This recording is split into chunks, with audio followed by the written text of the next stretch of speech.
ঘরে থাকা মাত্র এই কয়েকটি উপকরণ দিয়ে এত সহজে বানিয়ে ফেললাম চিকেন দম বিরিয়ানি।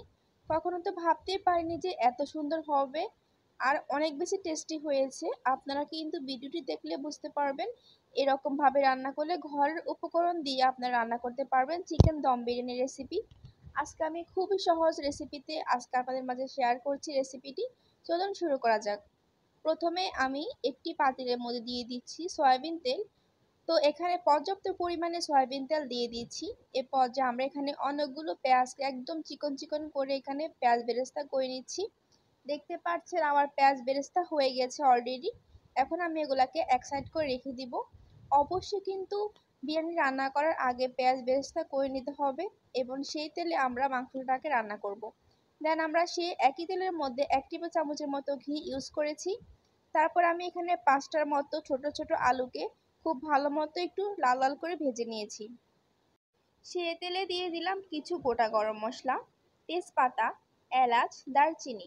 এখন সুগন্ধ বের হয়ে গেলে আমরা এখানে একটা পেস্ট ইউজ করব। এখানে আমি ইউজ করছি পেঁয়াজ এবং টমেটোর একটা মিশ্রণ, যেটা আমি ব্লেন্ডারে খুব সুন্দরভাবে পেস্ট করে নিয়েছি। অবশ্যই চেষ্টা করবেন এভাবে কিন্তু পেস্টটা দেওয়ার জন্য।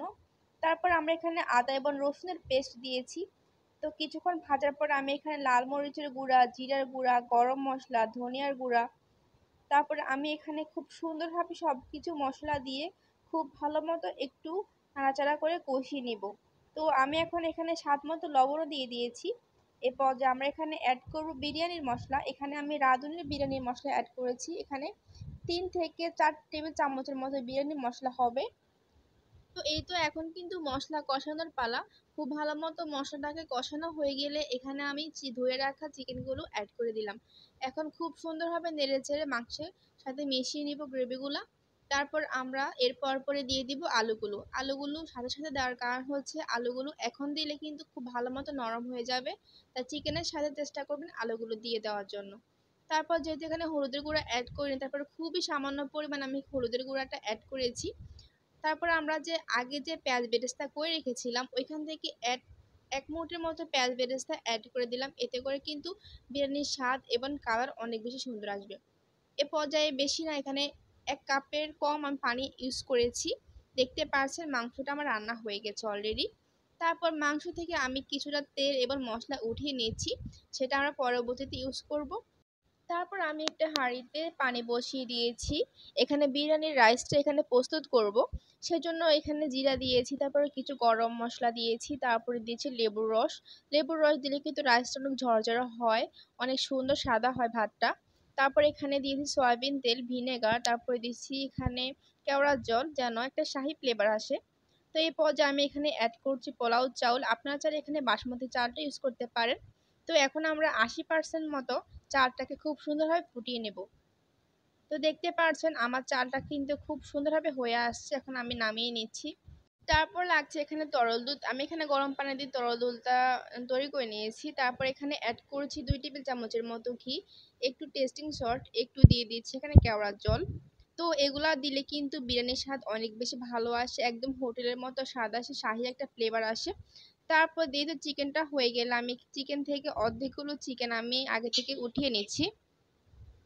তারপরে এই তো রাইসটাকে আমি দমে দিব এখন। তো রাইসটাকে আমি খুব সুন্দরভাবে নিচের লেয়ারে অ্যাড করে দিলাম। তারপর আমি উপরের লেয়ারে অ্যাড করে দিলাম পেঁয়াজ বেরেস্তা। তারপরে এখানে অ্যাড করে দিলাম ওই যে আগে থেকে যে মাংসটা রান্না করেছিলাম সেটা অ্যাড করে দিলাম। তারপর এখানে আমি দিয়ে দিচ্ছি আবারও উপরের লেয়ারে আমি আবারও রাইসের একটা প্রলেপ দিয়ে দিচ্ছি। তো এভাবে কিন্তু দমে দেওয়া হয়। তারপর দেখতে পাচ্ছেন আমি যে আগে থেকে একটা লিকুইড গুলিয়ে রেখেছিলাম ওইটা আমি এখানে ঢেলে দিলাম। সম্পূর্ণ ঢেলে দিবেন না, তাহলে কিন্তু বেশি ভালো লাগবে না।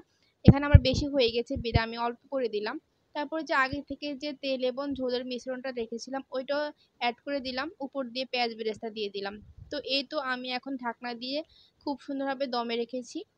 তো এই তো আমার 10 মিনিট পর রেজাল্ট দেখিয়ে দিচ্ছে আপনাদেরকে বিরিয়ানিটা কেমন হয়েছে। দেখেন কতটা ঝরঝরা হয়েছে, একদমই হোটেলের মতো হয়েছে। কেউ কি বলবে এটা যে ঘরে বানানো হয়েছে কয়েকটা মাত্র সামান্য মশলা দিয়ে। তো এই তো ছিল আজকের এই রেসিপি, চিকেন দম বিরিয়ানি আপনাদের মাঝে শেয়ার করলাম। অবশ্যই আপনারা বাসায় এটা ট্রাই করবেন। ভিডিওটি ভালো লাগলে অবশ্যই লাইক কমেন্ট শেয়ার করতে ভুলবেন না।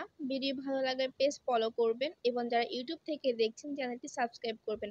সবাই অনেক বেশি ভালো থাকবেন। আল্লাহ হাফেজ।